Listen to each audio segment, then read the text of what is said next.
it doesn't matter the system, right? What records management system, Firehouse, ER, any of them, right? It doesn't matter.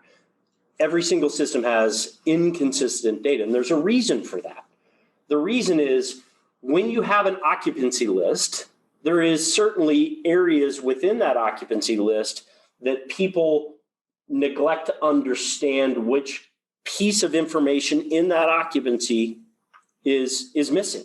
Nobody has built a solution that identifies not only the location, but which piece of information am I looking for?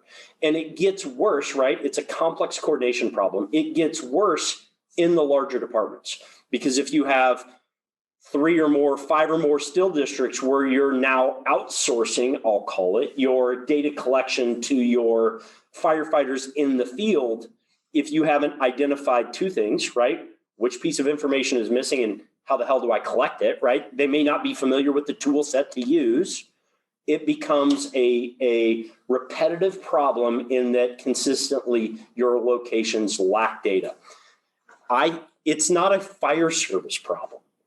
It's a technology solution problem to the fire service. Nobody's ever built a solution that identifies the occupancy, the missing piece of information, and the just-in-time training necessary to go out and collect that information. So we see Chief Kramer's data being as clean as any of the data that we have seen, and there are still holes, right? It just is the nature of the beast. So for those of you that are aware, we are rolling out a dashboard.